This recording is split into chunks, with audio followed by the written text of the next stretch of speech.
even if we fix this right now, America gonna be right back in this situation in like 2 generations, because white people is not learning a lesson that they need to learn. Because here's the thing, you may not have started the original curse, but you, your mother, your grandmother, your great grandmother, y'all have been feeding the curse generation after generation after generation. And this is the thing that's blowing my mind. Y'all keep saying Germany. Y'all keep pulling up pictures of German soldiers. Pull up them pictures of your grandparents outside them schools. Pull up the pictures of your great-grandparents at them picnics. Stop talking about Germany when they learned they playbook from a real specific group of motherfuckers who 2 generations they kids is looking at me on this goddamn app right now. Y'all are related to, in the same house as, and breaking bread with the motherfuckers that created this world that we live in today. And we warned you, and we warned you, and we warned you, and you warned you. The system continues to fail black people, and they will continue to fail you all. Like I said, because this happened with Orlando, when they get done with us, they're coming from you, for you, and all your interracial children. Y'all are next, and you'll be standing up here fighting for justice just as well as I am. I am so disappointed in the state of Minnesota. My son loved this state. The ICE shootings, multiple, plural shootings and killings that have occurred, not just the videotaped incident in Minnesota, but in several incidences over the past years, with special attention being brought toward it right now. And of course, I want to say that I'm glad that more and more people are becoming aware, getting more politically engaged, getting more outraged. But outrage can only do so much. If your outrage is reduced to anger that you take out online and catchphrases that you sling around and 1 or 2 little protest walks, that outrage is more so in service of your own ego than it is in service of the wider community that we're trying to help. Last week, a man named Keith Porter was killed by an off-duty ICE agent, but you probably haven't heard his name. And while part of that may be because of the ICE agent being off-duty rather than on-duty with a large crowd, we also know the biggest reason why this exists. Keith Porter is a black man, and black men, black women that get killed by agents, officers, don't get the same amount of national attention. Many people online have been very angry at me and other black people for saying not to use the phrase "say her name" when it comes to Renee Good. And this is part of the reason. It has taken 7 days for the average person, and not even the average person, but for people online to find out about Keith Porter, while most people across the country know who Renee Good is within 24 hours. Within 24 hours, people have started marching for her.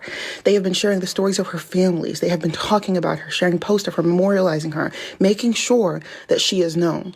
Meanwhile, Keith Porter's family, they've been struggling to get into the news cycle.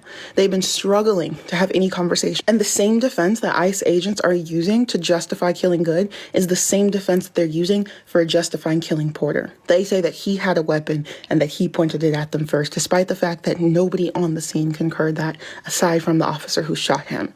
These are the conversations that we need to be having. It's not divisive to ask you to use language that matters.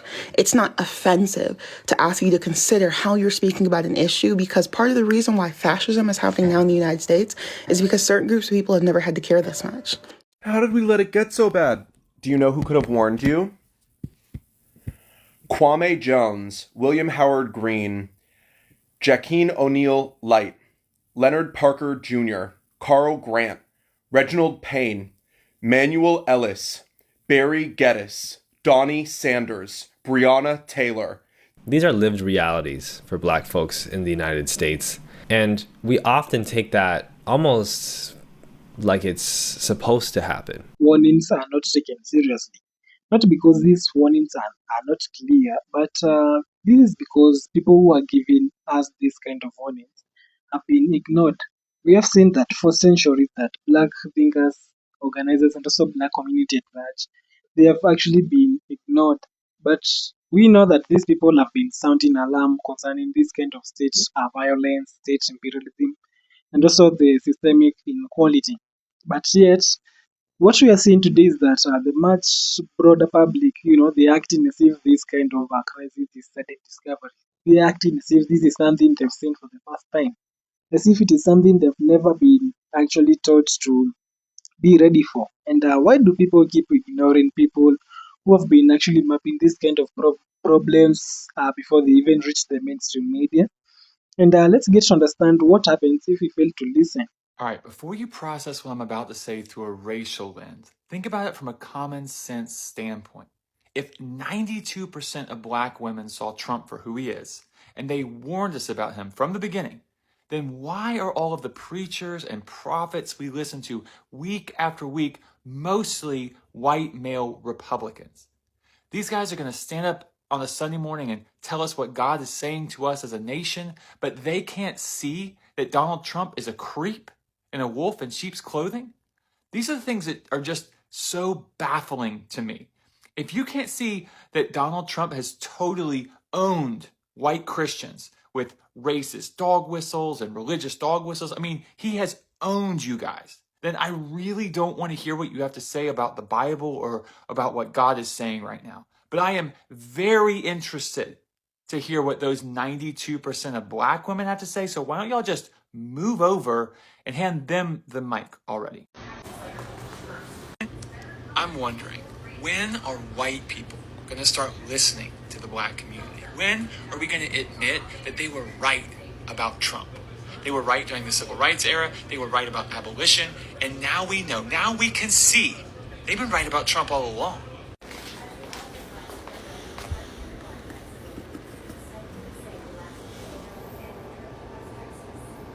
The Negro is now an inferior species, or at least variety of the human race, is well established and must, we think, be admitted by all, that by himself he has never emerged from barbarism.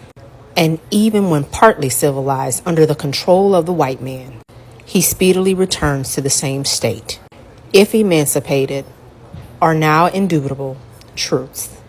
Whether or not under our system of slavery he can ever be elevated as to be worthy of freedom, time and the providence of God alone can determine. The reason why the white race will not listen to black people is because of slavery. Everything in this country can be tied back to slavery. This country designed it so that black people will always be inferior to the white race. They will push policies that will make it seem like they're being humane, but still disenfranchise black people in this country. It is rooted in pseudoscience based on their studies from Samuel Cartwright, Louis Agassiz, and Carl Linnaeus. It is also rooted in manifest destiny. The main reason is because many white people do not believe that they should be equal to black people in this country. And as long as that has been the basic level of understanding in this country, when it comes to white people and the way that black people are treated by these policies passed by white people, we will never see the progress. As a group, they will rather suffer than to actually be considered equal to us or give us any type of equity, because they feel that they will be the inferior race to us and we will do to them what they have done to us. And that is why we keep saying, y'all should have listened to black people. And we give you proof after proof every time. It's in the pudding, it's in history books, but you choose to ignore it because your ancestors wrote pro-slavery arguments to justify our inferiority. Modern political outrage is actually often so reactive because we have seen that social movements actually come and pop up in response to crisis. And this crisis can just go from, police brutality and also forced migration, global inequality. But there's a pattern. And we have seen that these non-black activists actually treat these whole concepts like brand new innovations. It's like it's a brand new discovery of a sort of a social disorder that's now new. They've never heard of it. It's not something so common. It's not popular.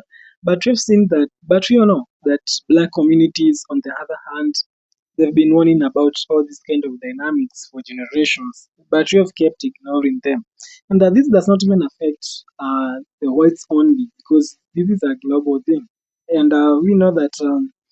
These people, the system is actually coming to the whole entire world when they are done with you. And we all know that this kind of state violence, imperialism, exploitation, and also the economic extraction, these things are not actually abstract theories. They have lived these kind of realities. We know that these black communities have known all these things and they've been warning us for quite some time. And yet we all know that when these non-black people have now come to encounter these truths, now they have often discovered them. You know, they have discovered that there is this kind of a social disorder which is happening right now. Murder is not murder when you kill one another. Murder is only murder when you kill a white man. Then we give you the electric chair. You kill the white woman, you get the electric chair. Yes, sir. But no white man in the history of America has ever gone to the gas chamber or the electric chair or been hung for killing a black man or woman. And now they are saying that there is state violence, there is imperialism, there is exploitation, and also economic extraction. But we all know that these black communities have been crying for justice for quite some time, for generations and also for decades now. They have been seeking justice against all this kind of violence, exploitation, and also this economic extraction. And we all know that this economic extraction is just tied as long as the slavery years, where these people were denied loans and access to funds and everything. And we've seen that now, then black people, now they are encountering these truths, and now they have discovered that, hey, there is injustice in this land. And now this is not actually harmless. It also leads to a phenomena where people actually have to spend their decades studying and also resisting. They're also coming to with theories, and these issues have been spoken over. And we have seen moments like this before, and this has become more about this kind of optics, the hashtags and also protest walks. And now they're courageous enough to walk now because one of their own has been actually have been a victim. And we have seen all these kind of viral videos where people are marching and also calling out that this is police brutality as if it has started happening right now. This thing black Americans have been crying for quite some time. There is police brutality in this land. We're not being treated equally. Police are just stopping us for no reason.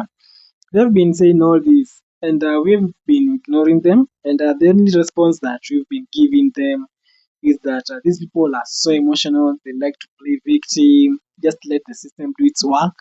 And now, when the system is doing its work, and now we have a white victim. Now things have changed. Now there is sudden discovery, and people are discovering that there is police brutality, there is social disorder.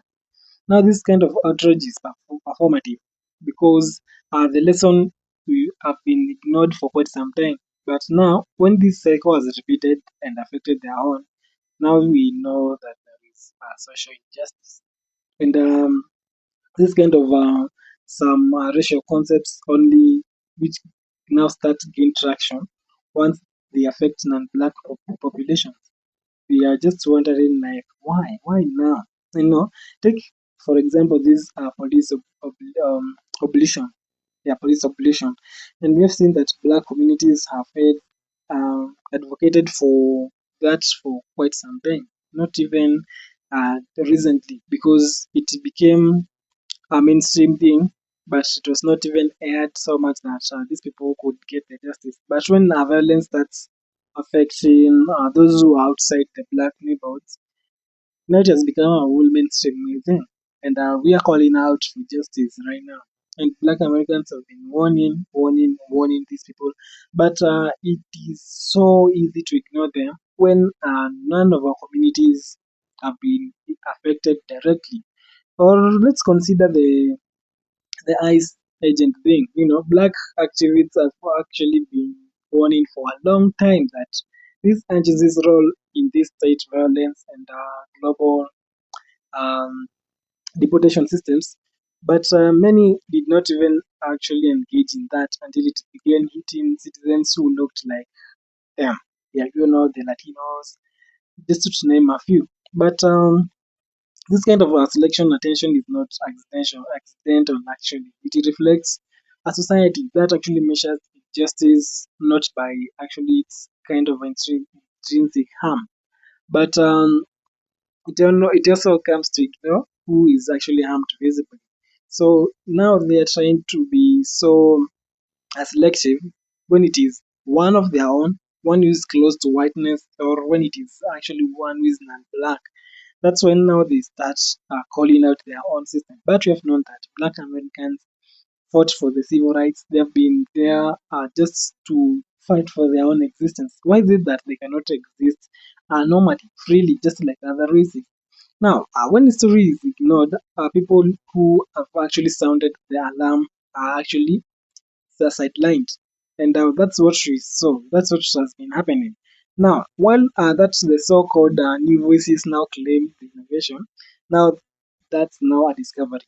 Now that's when they start saying that they resist injustices, there is violence around, because now it has started affecting black people. This is not just an American problem; it is global because um, this black intellectual actually continues to rout around the globe because we've seen that European progress and also the progressive critics against racism in the United States of America, while they have been ignoring the colonial structures, and their own wealth and how they acquired their wealth from, the West African labor extraction and also the exploitation, which actually remained so convenient off the radar.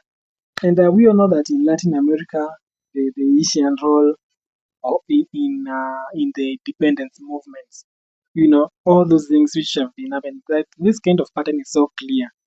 Global movements often actually appropriate black struggle without actually honoring its kind of origin. And we are learning the lessons right now. And they actually celebrate and the aesthetics have been actually been ignored by the whole political thing. But because foundation of Black Americans thought this is dismissed or sidelined and put aside, the world now keeps repeating the same mistakes. The moment these things hit other people, now we see movements rise. Crises have been happening. There's outrage all over. And deep down, we know that these people had want that and want that these things were coming. But we took them lightly. We took their warnings so lightly because we have been ignoring them and we don't see them as if they matter. But this kind of a black liberation struggles are often the blueprints. They are just the strategies which these people are using right now. And we also that know that there is a deep understanding of this kind of systemic operation because they have lived it and they know how it works. So ignoring this whole body of knowledge and also how they who underwent all this kind of harm or how they were hurt and how they have been struggling to exist in that place. This ensures that the new generation will face the same challenges. And if we'd taken heed, if we'd listened to Black Americans, well, then society would not have been trapped in this kind of cycles ever again. So the question isn't just why is justice so not happening right now. The question is why do we keep ignoring people who already knew what would happen until the world actually truly listens to Black liberation and their struggles, not just the inspiration and also the kind of a spectacle, but the knowledge of how they have underwent and how they have tackled and also how they have dealt with the same. This cycle will keep on repeating itself each and every time. And these warnings will keep on coming. And if we unheed them, then we will face the consequences which we are seeing right now. Let us know what you think about this topic and discussion that we have had today. And comment your thoughts down below and support our channel by subscribing.